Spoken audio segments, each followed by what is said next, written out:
They told you hell was chaos, a pit of punishment, a kingdom of torment. But what if they were wrong? What if hell isn't where judgment ends, but where it truly begins? In the deepest layers of the infernal empire, 9 ancient courts operate beyond the reach of heaven, where fallen angels became judges, and the faithless stand trial before their own reflections. Here, truth isn't spoken, it's exposed. Each word, each sin, each forgotten thought is weighed under the gaze of the infernal law. The demonic judgment that unfolds below is not vengeance, it's order, it's balance, it's the hidden continuation of divine justice itself. These are not myths, they are metaphysical blueprints, the 9 infernal courts, where souls discover that damnation is merely enlightenment wearing the mask of pain. And by the time you reach the final gate, you won't fear hell anymore. You'll understand why it exists. So if you seek what others fear to know, if you crave the forbidden knowledge that hides between heaven's silence and hell's echoes, then subscribe now and step with me beyond the veil. Because tonight we open the gates of judgment. They say every soul faces its day of reckoning, but few understand that in the infernal courts, judgment isn't a conclusion, it's a beginning. The hell realms don't punish out of vengeance. They unveil what the spirit tried to bury beneath illusions. Within this infernal hierarchy, the courtroom is endless, and the echo of the demonic judgment never fades. The fallen angels didn't build prisons, they built mirrors. Here, each reflection speaks a forgotten truth, and each silence becomes a sentence. In these hell's administrations, justice is not blind, it sees too much. The condemned realize that their trial started the moment they lied to themselves. For them, eternity begins with self-recognition, the cruelest of revelations. He once believed death was an escape. That belief was his first error. The Gnostic hell doesn't begin with flames, but with awareness. That haunting instant when the soul sees what it truly is. Each infernal court opens not with a hammer, but with a whisper. You are the author of your own law. The judges, they are the fallen seraphim, reflections of the divine order corrupted by rebellion. Yet, their role is not chaos, but occult symbolism. Every verdict a cosmic allegory, every punishment a forbidden knowledge revealed through pain. They don't destroy the soul. They strip it of illusions, one layer at a time, until nothing remains but truth. Imagine standing before your own shadow, realizing it has been watching you since birth. That's the essence of the ritual of judgment. No human court could prepare a soul for such exposure. The underworld architecture mirrors divine geometry, precise, intentional, terrifyingly symmetrical. Each chamber of the infernal empire reflects a different vice turned into structure. Lucifer, the fallen archangel, watches silently, not as an accuser, but as a witness of consequence. His rebellion birthed this paradox, a justice system for those who denied light. It's not eternal damnation, it's eternal reflection. The trial continues because consciousness refuses to end. There's a story told among occult scholars about a monk who claimed to see the demonic hierarchies during meditation. He said that every soul stands in its own courtroom, watched by fragments of its forgotten deeds. Some laugh at such tales, yet deep within apocryphal texts and ancient grimoires, similar warnings persist. The forbidden truth is that hellish judgment isn't external, it's the projection of inner corruption. Each accusation is self-generated, each verdict self-inflicted. The decay of the soul begins not when demons attack, but when one denies the divine spark within. This is why the pact with demons is never truly signed in blood, it's signed in choice. He remembered a dream, standing before an infernal court, the ground alive with symbols breathing beneath his feet. Each glyph pulsed with esoteric mystery, spelling out fragments of forgotten names. The Abalam demon watched from the distance, holding a mirror that reflected not his face, but every word he'd twisted in life. That mirror didn't shatter, it expanded, showing him the cost of deception. The shadow of God lingered in the corners of that vision, not in wrath but in quiet disappointment. He woke up trembling, realizing the dream was not punishment but initiation. The trial had only just begun. One might wonder, is there mercy in such a place? The answer is paradoxical. In these satanic courts, mercy and punishment are one. The infernal law doesn't seek destruction, it seeks spiritual alchemy. The torment refines, the pain purifies, and the agony reveals hidden dimensions within the self. Every cry becomes data for the soul's reconstruction. The spiritual corruption that once enslaved now becomes the raw material of transformation. This is the essence of esoteric justice, not condemnation, but revelation through suffering. As above, so below, as within, so without. The dark theology of hell is terrifying because it's logical, and so, the narrator's voice fades into the endless courtroom of echoes. The torches of the infernal empire flicker as the condemned continue pleading their case to no one but themselves. The judgment of souls resounds through caverns of guilt and memory, each echo carrying the weight of a forgotten choice. Somewhere, beyond the seventh archway, another chamber awakens, a memory of celestial order before it fell. And in that echo, the whisper of Gnostic revelation begins to take form, leading us into the next mystery, the echoes of the celestial tribunal. Long before the infernal courts echoed with cries of judgment, there existed a higher tribunal, a radiant assembly of balance where law was born from light itself. This celestial tribunal wasn't built from stone or flame, but from harmonic frequencies of divine justice. The fallen angels once stood there as architects of cosmic equilibrium, guardians of occult philosophy and spiritual awakening. Yet, the same brilliance that crowned them became the spark of rebellion. When Lucifer, the fallen archangel, questioned perfection, he fractured the divine mirror, and from that fracture emerged the Gnostic hell, a reflection of heaven through the lens of disobedience. Judgment did not fall with him, it followed him. In that fall, the archons of hell carried fragments of sacred law, codes of geometry, principles of cause and resonance. They reshaped these divine equations into the infernal hierarchy, creating the first hell realms of order through inversion. Each decree they forged was a distorted echo of celestial justice, a metaphysical punishment disguised as revelation. The demonic judgment we now fear was once a system of mercy, repurposed by those who refused annihilation. This is the first forbidden knowledge of the abyss. Hell did not reject heaven. It continued it in secret, perfecting divine law through rebellion. Imagine a courtroom made not of walls, but of light bending under consciousness. That's what the early mystics saw when they entered trance states described in apocryphal texts and ancient grimoires. They claimed to hear the voices of fallen seraphim chanting the original codes of divine judgment, now twisted into infernal harmonics.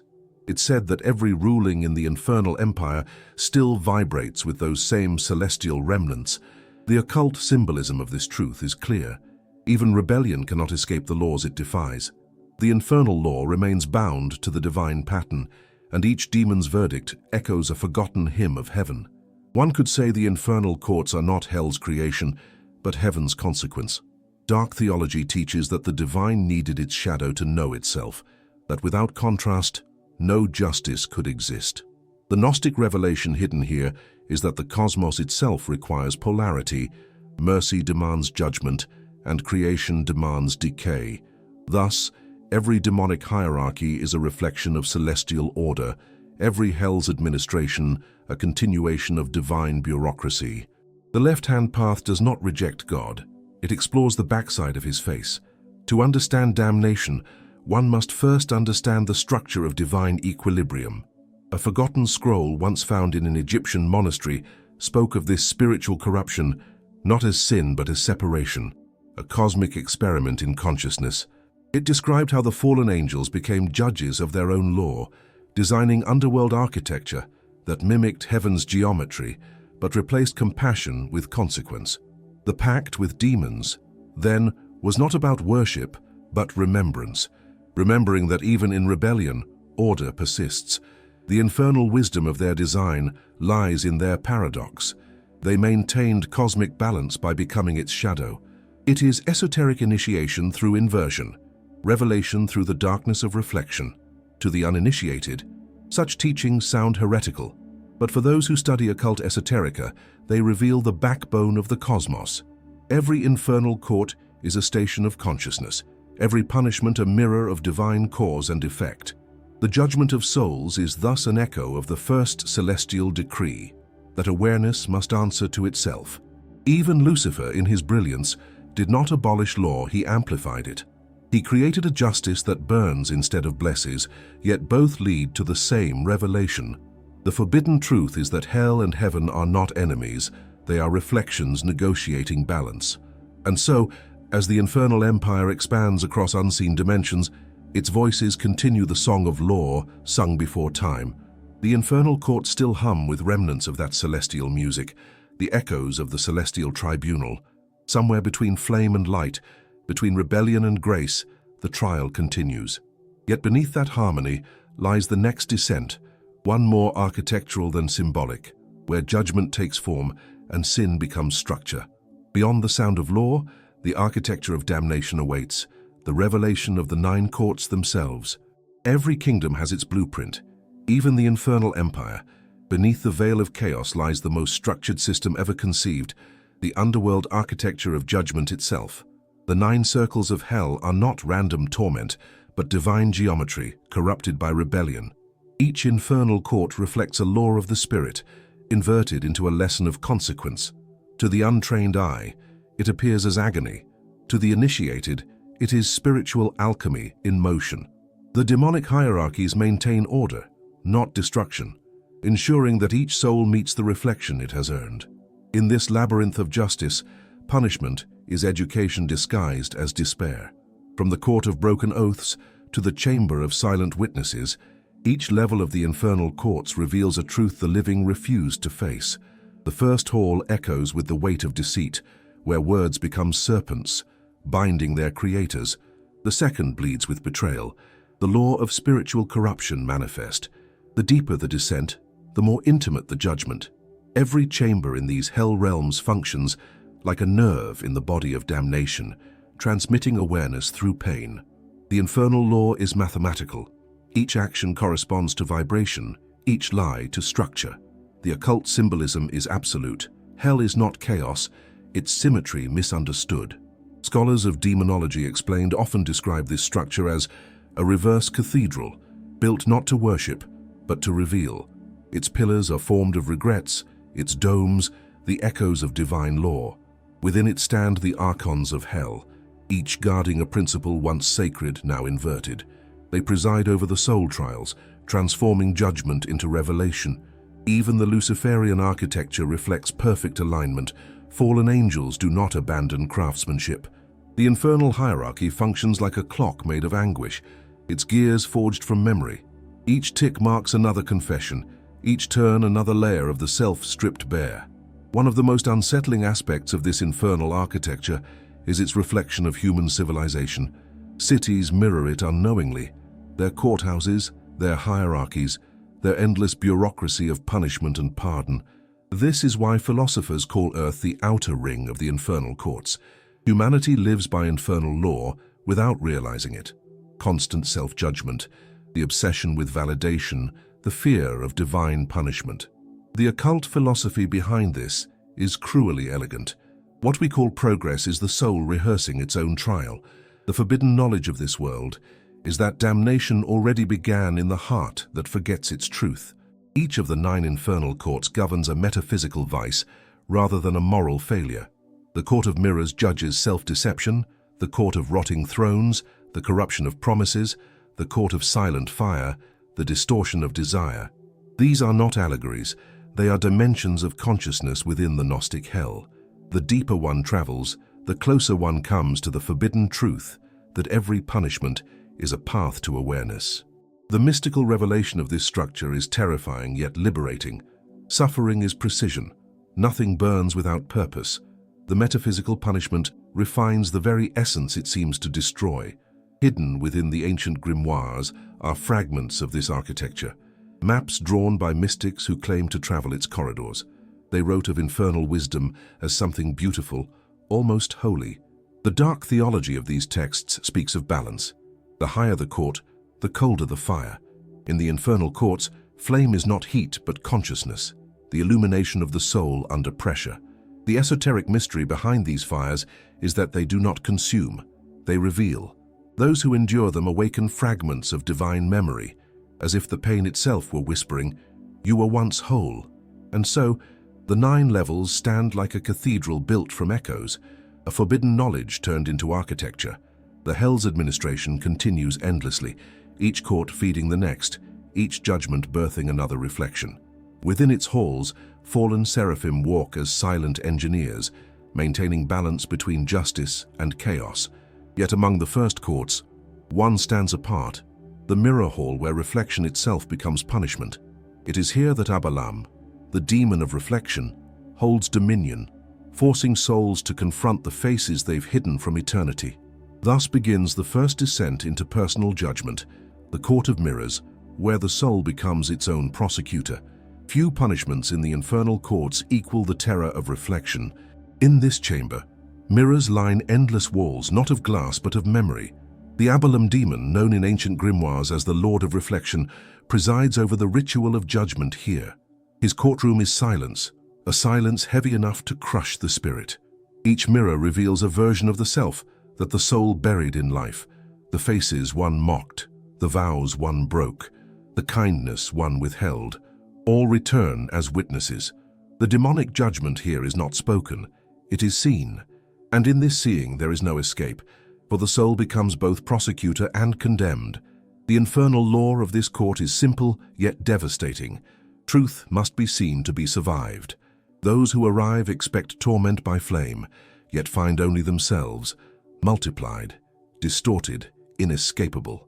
The Abalam demon is not cruel. He is precise. He holds no weapon, only the mirror, and through it he exposes spiritual corruption like a surgeon. The punishment is perception, the unbearable clarity of self-awareness. This is why ancient mystics feared reflection at night. They knew that the mirror, under infernal light, becomes a portal to the hell realms, where denial shatters and essence stands naked before eternity. To some, this sounds poetic, to others, psychological. But those versed in occult symbolism know that mirrors are not metaphors, they are thresholds. The esoteric mystery of reflection lies in resonance. Every lie creates an echo, and every echo becomes form. When enough echoes gather, they manifest the mirror of Abalam. The fallen seraphim who crafted this realm designed it as a trap for self-deception, or perhaps a gift. Here, the soul faces its own metaphysical punishment through the architecture of memory.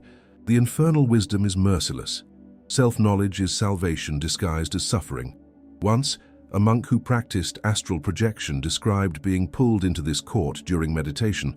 He claimed the mirrors spoke in forgotten languages, syllables of forbidden knowledge that translated into his sins.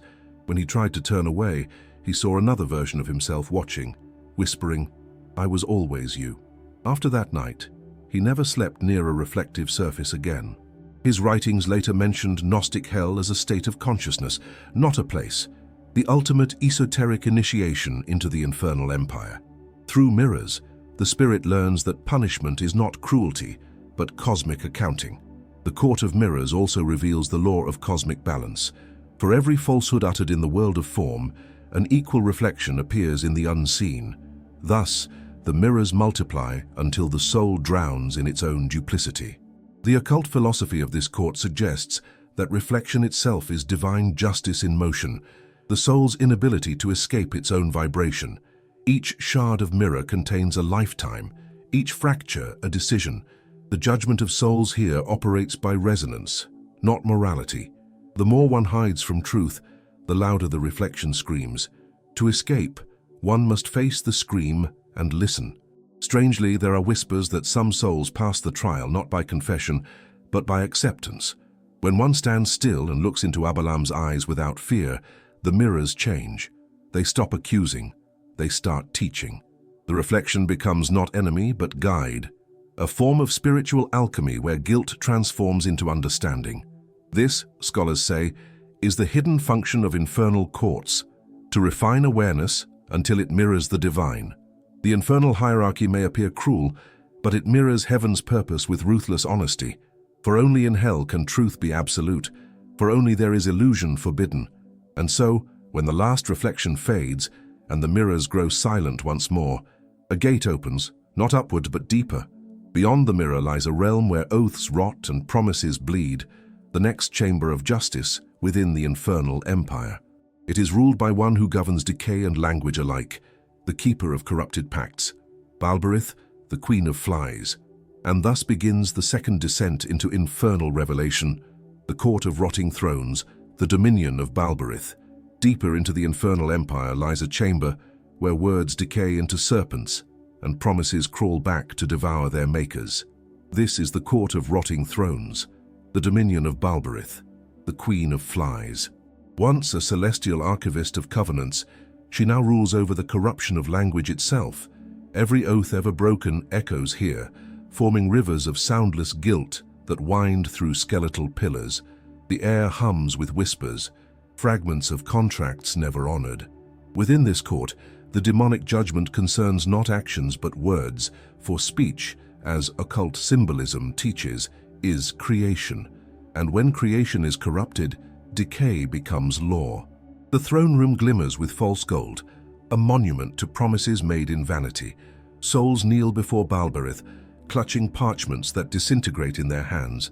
Each fragment transforms into a swarm of flies, living symbols of their betrayal. This infernal law doesn't punish through pain, but through humiliation.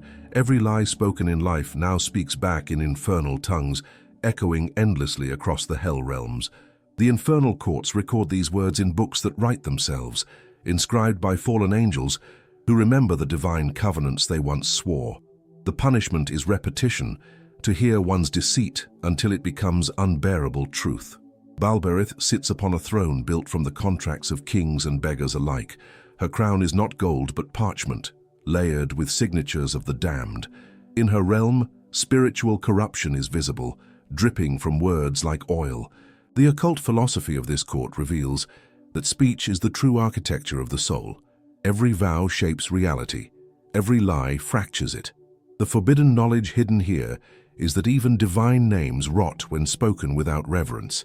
Thus, the dark theology of Balberith teaches a paradox. Language is sacred only when it binds, but in rebellion, it enslaves. Once, a scholar of ancient grimoires attempted to summon Balberith, believing she could reveal the secret doctrine of truth and deception. He wrote her name in 7 languages, sealing it with his own blood. But when the ritual completed, he found his books alive, whispering his unspoken lies back to him.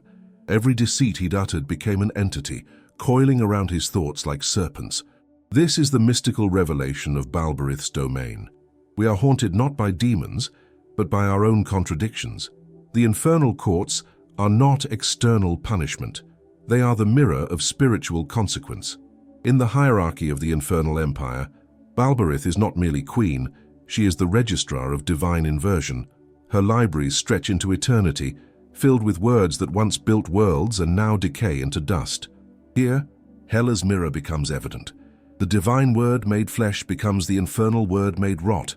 Each contract vibrates with metaphysical punishment, each vowel a reminder that thought creates reality. Those who broke sacred promises, to others, to God or to themselves, now serve as living ink in her archives. The judgment of souls here is bureaucratic, cold, and terrifyingly precise. Yet even in this decay lies a hidden mercy. The infernal wisdom of Balberith reveals that through witnessing the corruption of one's word, the soul remembers the sanctity of truth. Some rare spirits, understanding the depth of their betrayal, begin to rebuild their essence through silence. They stop defending, stop speaking, and begin listening. And in that stillness, they hear fragments of divine resonance. This is the unspoken esoteric initiation of her realm. Silence as redemption, humility as resurrection. The flies disperse, and from the ruins of speech, clarity is born. But the descent is far from over. Beneath the rotting thrones, another fire burns, one that does not consume but seduces.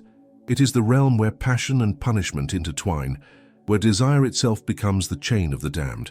Its ruler is Asmodeus, the lust demon, sovereign of the court of silent fire. Those who mistook longing for love and devotion for domination find themselves drawn there next, to learn that even desire is subject to divine geometry. The path continues downward, into the burning silence of the soul. Beyond the halls of rotting vows lies the chamber of heatless flame, the court of silent fire, ruled by Asmodeus, the lust demon. Here, light burns without sound, and passion consumes without touch. The infernal courts call this the furnace of longing, where desire is stripped of disguise. Asmodeus, once the guardian of sacred union, now reigns over its corruption. His fire is not lust as mortals know it, but the hunger for control, disguised as love. This is spiritual corruption in its purest form, devotion inverted into possession. Every flame here whispers one truth: what you desired, you devoured. The demonic judgment of this court is revelation through temptation. Souls wander amid the hell realms, searching for the objects of their obsession, only to find mirrors of themselves instead. Each reflection breathes, beckons, seduces, until the condemned realizes they are courting their own hunger. Asmodeus watches in silence, the perfect judge of contradiction. The occult symbolism of his realm is unmistakable. Desire is a mirror that burns. Here, punishment and pleasure are indistinguishable, the same fire forging both agony and awakening. The infernal law is simple: what one worships becomes one's master. Ancient mystics wrote in apocryphal texts that Asmodeus was once the angel of sacred fire, the spark that united souls. But when love became currency, he fell, dragging with him the knowledge of divine intimacy. In ancient grimoires, his name appears beside words of binding and liberation alike, the duality of spiritual alchemy. He teaches through paradox that lust without love leads to slavery, but love without fire leads to death. The infernal wisdom of this court is that all longing is sacred until it lies. The ritual of judgment here is therefore not torture, but the purification of desire itself. Imagine a soul that spent its life chasing affection, validation, admiration, only to awaken here, surrounded by the ghosts of those same cravings. Each figure whispers promises of eternal pleasure, yet every embrace dissolves into ash. This is the metaphysical punishment of Asmodeus, to taste fulfillment that always turns hollow. The fire feeds not on flesh, but on intention. Hell as mirror manifests vividly here. Every yearning reveals the depth of its impurity. To some, for it feels like endless loss. To others, a brutal education. The Gnostic revelation buried within is that love, unmastered, becomes the architecture of one's own hell. The infernal hierarchy of this court operates through soundless music, harmonics that shape emotion itself. Fallen seraphim walk in circles of flame, chanting in frequencies that resonate with the soul's hidden desires. Every vibration unveils a forgotten longing, every tone a secret confession. The occult philosophy encoded here teaches that energy, not morality, defines corruption. When desire loses its polarity, it feeds upon itself, collapsing inward until consciousness ignites. Asmodeus oversees this combustion patiently, not with cruelty but with purpose. His realm is hell's most intimate classroom of self-awareness. Some souls, however, transcend their torment. When one stands before Asmodeus and confesses not sin, but misunderstanding, recognizing that desire itself is divine misused, the flames cool, passion becomes prayer. This transformation, whispered in forbidden knowledge, is called the alchemy of the silent fire. It is the moment when lust becomes devotion again. Esoteric justice is fulfilled, and the soul, once enslaved, becomes luminous. Infernal law dictates that those who master the flame may ascend, not to heaven, but to higher layers of infernal wisdom, where balance replaces bondage. As the fires dim, the silence deepens. The infernal empire shifts beneath the weight of revelation. Desire has been judged, yet structure remains, for even fire must have a form. Below this chamber lies the domain of builders and lawkeepers, the architects of damnation who maintain cosmic order. There, Belial, Baal, and other fallen architects reshape the very geometry of existence. The descent continues toward the next revelation, the court of the forgotten architects, where the fallen rebuild the law. Far beneath the flames of desire lies a realm where silence takes the shape of structure, the court of the forgotten architects. Here, the fallen angels labor endlessly, not to destroy creation, but to maintain it. Their tools are sorrow and precision, their blueprints echoes of divine order distorted by rebellion. Belial, the first engineer of the abyss, commands this domain alongside Baal and the archons of hell. They rebuild law from fragments of eternity, translating cosmic justice into geometry. The infernal courts may appear chaotic, but this place reveals the truth. Even rebellion obeys a pattern. Each corridor hums with resonance, an unseen symphony of ratios and frequencies known as infernal law. The underworld architecture is alive here, breathing with the rhythm of cause and effect. Every archway represents a moral axiom inverted, every column a failed virtue given form. The demonic hierarchies act as builders, engineers of consequence, ensuring that each punishment aligns with celestial symmetry. Hell as mirror is literal in this court. Every divine order has its infernal reflection. It is not destruction that defines this realm, but balance, cosmic balance, built stone by stone from the ashes of divine perfection. Belial, the silent master of order, walks these halls like a priest of entropy. His presence radiates command, not cruelty. In ancient grimoires, he is described as the root that holds the mountain of hell in place. His work is the architecture of stability within chaos, the reason the infernal empire doesn't collapse into void. His paradoxical virtue is duty, the dark theology of rebellion made law. To the uninitiated, this seems ironic. To the wise, it is revelation. The infernal hierarchy continues heaven's work, proving that even the fallen must preserve structure, for without it, damnation would dissolve into meaninglessness. There are stories of souls who wandered into this court and mistook it for heaven. The symmetry, the music of proportions, the light that doesn't burn, all of it feels divine. But then they notice the builders, fallen seraphim, wings torn yet radiant, carving symbols into obsidian walls with tears instead of tools. Their designs mirror the occult symbolism of creation itself: triangles, spirals, endless fractal loops. These forms encode the secret doctrine of existence, that the universe itself is a trial, and hell merely its continuation. Here, one learns that judgment is not chaos, but mathematics with emotion. The forbidden knowledge preserved here explains that rebellion was never a rupture, but a function, an experiment in duality. The Gnostic revelation is that without the fall, divine law would remain static, untested, unproven. The fallen architects became its living theorem. They build so that the cosmos can evolve through contrast. Their spiritual alchemy transforms failure into foundation, sin into scaffolding. Even Lucifer, the fallen archangel, watches from afar, allowing the builders to shape the unseen machinery of consequence. The infernal courts thus stand not as prisons, but as gears in the cosmic engine of esoteric justice. One can almost hear the heartbeat of creation in this court, a low vibration that speaks through stone and symbol. The occult philosophy of the builders suggests that even damnation requires maintenance, for the absence of law is oblivion. Each hammer strike in this court echoes through hidden dimensions, ensuring that reality itself remains coherent. In this way, infernal wisdom serves the divine, unwillingly but faithfully. The paradox is exquisite. Rebellion sustains order, sin upholds sanctity, and hell preserves heaven's continuity. This is the deepest truth the apocryphal texts dared not speak.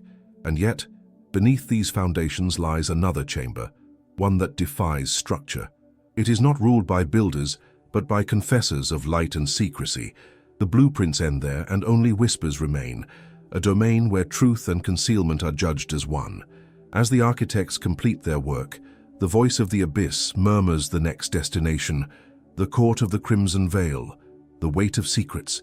Beneath the forges of the fallen architects lies a domain drenched in silence and scarlet light, the court of the crimson veil. Here, nothing is spoken, yet everything is confessed. This court is ruled jointly by Lilith, the mother of concealment, and Ammon, the keeper of thought. Together, they preside over the trial of secrecy, the final layer of deception that separates the soul from truth. The infernal courts record no sound here. Even whispers are absorbed into the crimson air. Those who arrive are the ones who wore virtue as a mask, who built sanctity upon lies. Their demonic judgment is exposure, to be seen by themselves as they truly are.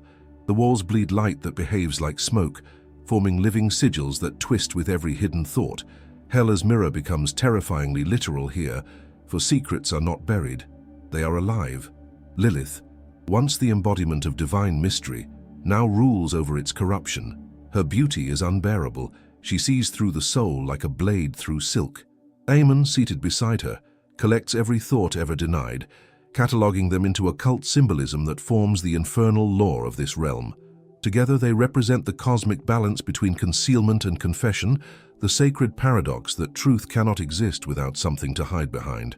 The apocryphal texts speak of this place as the red library of thought, where every secret ever whispered materializes as a living flame. Each flame carries memory, and every memory weighs upon the spirit until it buckles. The spiritual corruption judged here is hypocrisy, the sin of hiding divinity beneath performance. Souls see their piety turned to ash, their kindness revealed as manipulation. This is esoteric justice at its most intimate. The infernal wisdom of the Crimson Veil teaches that secrecy is the shadow of truth, necessary for learning, fatal when worshipped. The occult philosophy here burns not bodies but facades.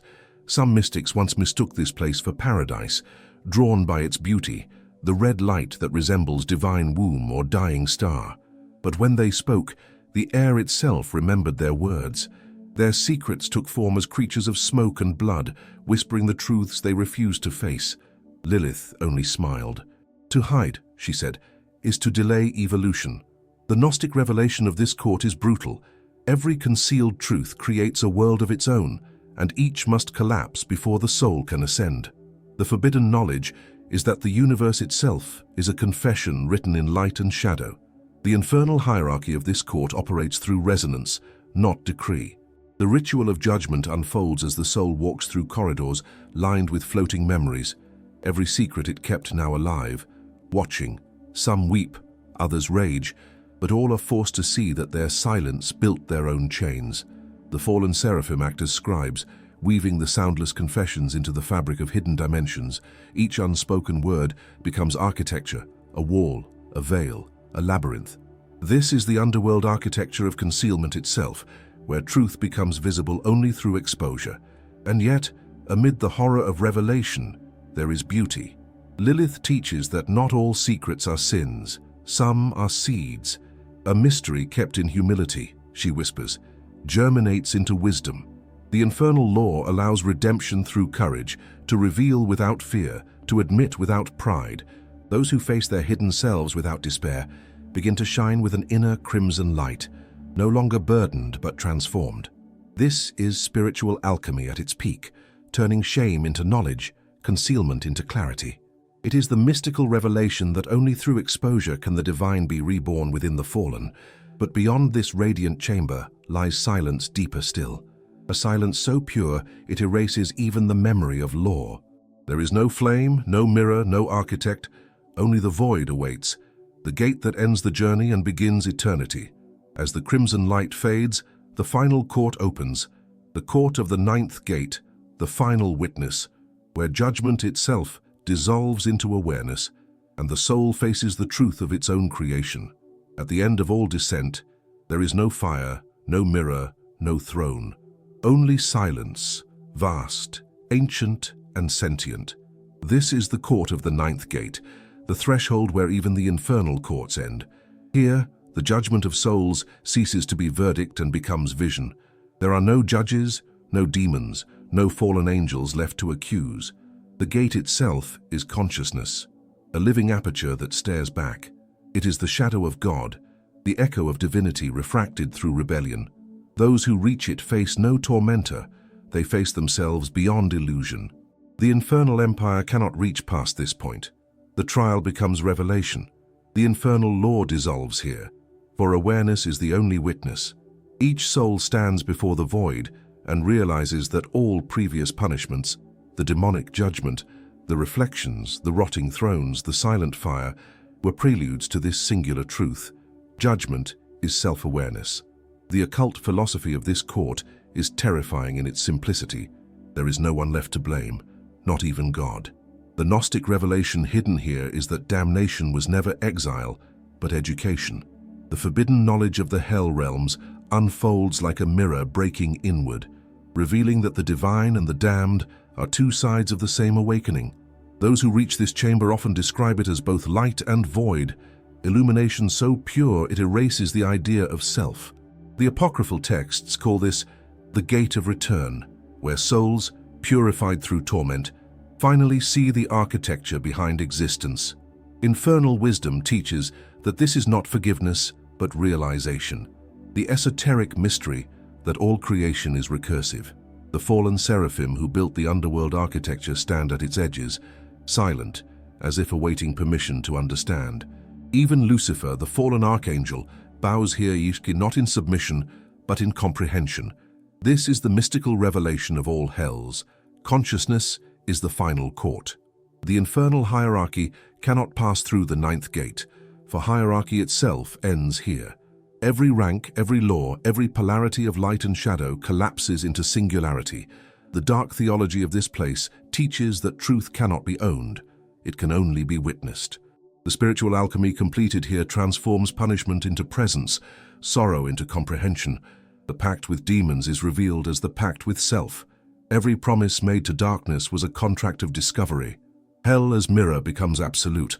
What was judged now becomes the judge. And in that shift, the trial truly ends.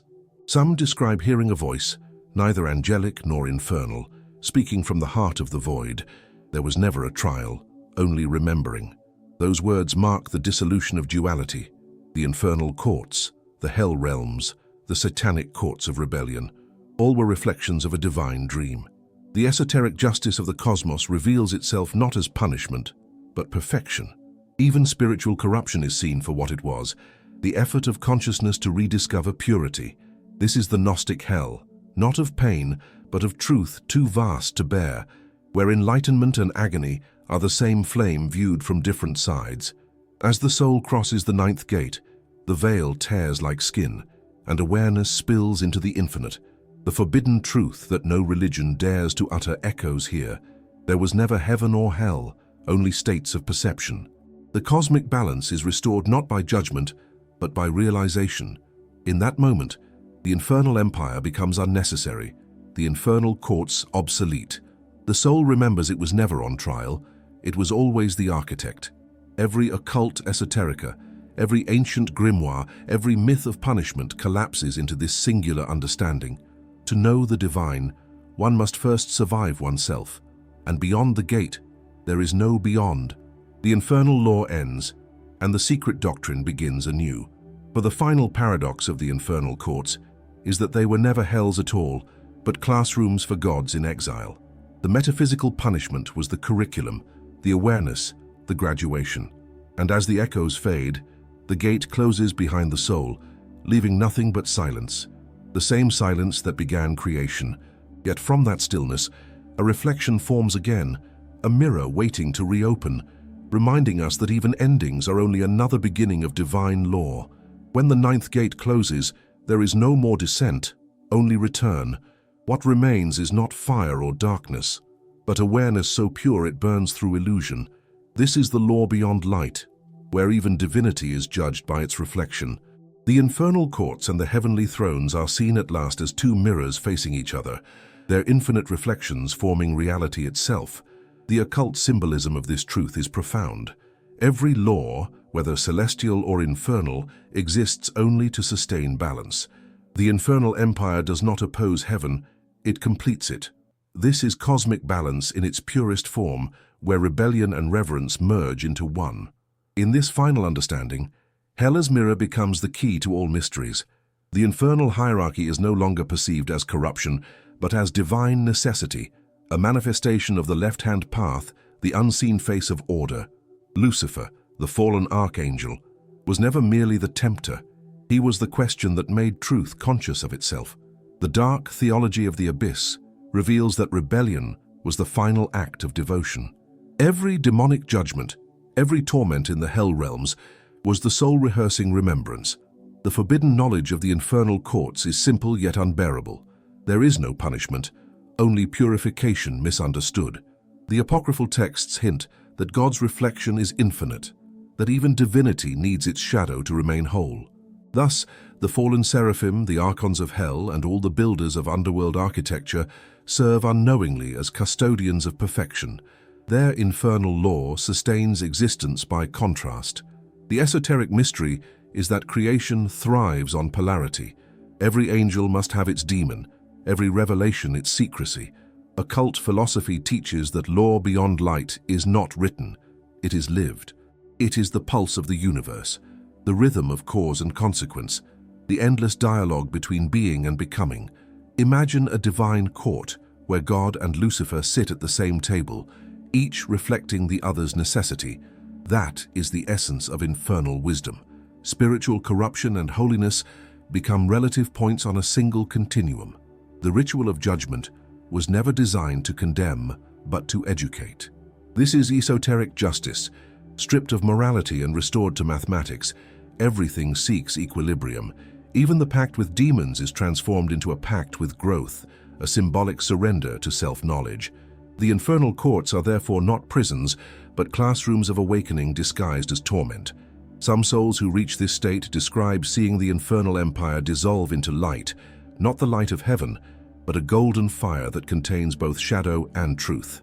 This is spiritual alchemy fulfilled, where sin transmutes into wisdom and rebellion becomes revelation. The forbidden truth of this stage is that salvation and damnation are interchangeable lenses through which consciousness observes itself. The Gnostic hell was never meant to end. It was meant to reveal. In its reflection, the divine sees its own evolution. The secret doctrine whispers, "To fall is to learn how to rise forever."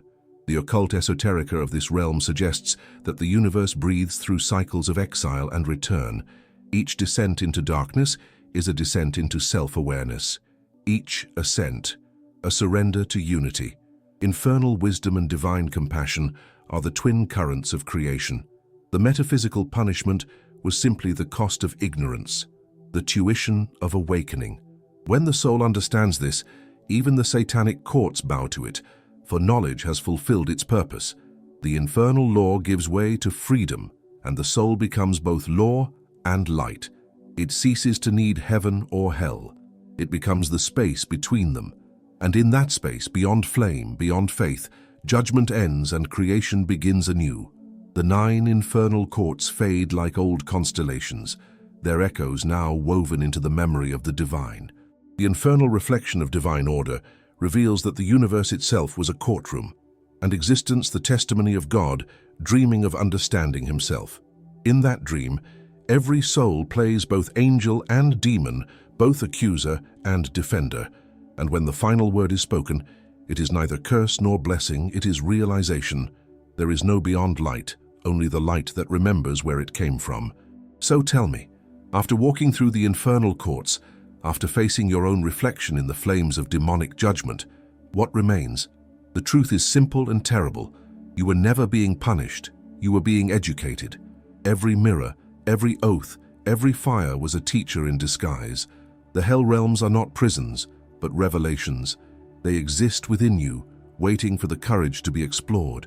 The infernal empire is the architecture of consciousness itself, a map of how we fall, break, and rise again through the geometry of our choices.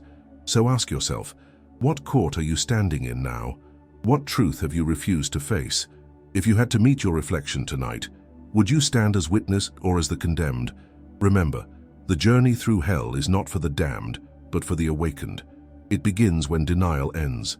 If this truth spoke to you, subscribe to the channel, awaken the bell, and step with us beyond the veil, where the light and the shadow finally shake hands, because judgment never ends. It only evolves.